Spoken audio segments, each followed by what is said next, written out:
ओम साई राम। मैं सिमृति एक बार फिर श्री साई चरणों से बहुत प्यारा संदेश लेकर। बाबा कहते हैं कि बहुत सारे साई भक्तों में के मन में होता है, बहुत सारे ऐसे ह्यूमन नेचर होता है कि हमें ब्लेसिंग मिल जाए, हमें ब्लेसिंग मिल जाए, हमें ये मिल जाए, हमें वो मिल जाए, हमें वो मिल जाए। पर आज श्री साई आपको बताना चाहते हैं कि सब मिलेगा।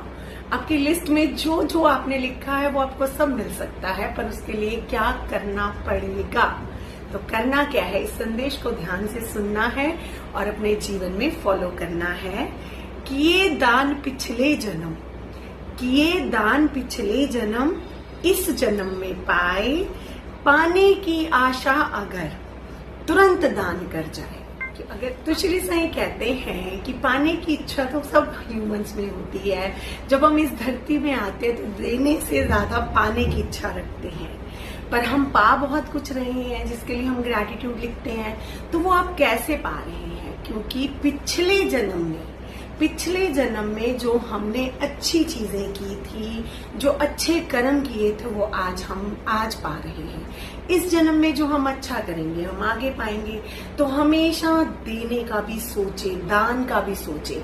अब दान से भाव ये नहीं है कि हर समय पैसे बांटते फिरें, नहीं। दान खुशियों का हो सकता है, दान रिस्पेक्ट का हो सकता है, दान केयर का हो सकता है, दान अपनेपन का हो सकता है, दान मीठी वाणी का हो सकता है, दान सामने वाले को दो हाथ जोड़ के प्रणाम का हो सकता है।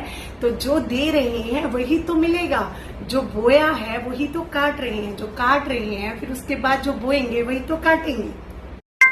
ओम साई राम। मैं सिमृति एक बार फिर श्री साई चरणों से बहुत प्यारा संदेश लेकर। बाबा कहते हैं कि बहुत सारे साई भक्तों में के मन में होता है, बहुत सारे ऐसे ह्यूमन नेचर होता है कि हमें ब्लेसिंग मिल जाए, हमें ब्लेसिंग मिल जाए, हमें ये मिल जाए, हमें वो मिल जाए, हमें वो मिल जाए। पर आज श्री साई आपको बताना चाहते हैं कि सब मिलेगा। आपकी लिस्ट में जो जो आपने लिखा है वो आपको सब मिल सकता है, पर उसके लिए क्या करना पड़ेगा। तो करना क्या है, इस संदेश को ध्यान से सुनना है और अपने जीवन में फॉलो करना है। किए दान पिछले जन्म, किए दान पिछले जन्म, इस जन्म में पाए, पाने की आशा अगर तुरंत दान कर जाए। कि अगर तो श्री साई कहते हैं कि पाने की इच्छा तो सब ह्यूमंस में होती है। जब हम इस धरती में आते हैं तो देने से ज्यादा पाने की इच्छा रखते हैं, पर हम पा बहुत कुछ रहे हैं जिसके लिए हम ग्रैटिट्यूड लिखते हैं। तो वो आप कैसे पा रहे हैं? क्योंकि पिछले जन्म में जो हमने अच्छी चीजें की थी, जो अच्छे कर्म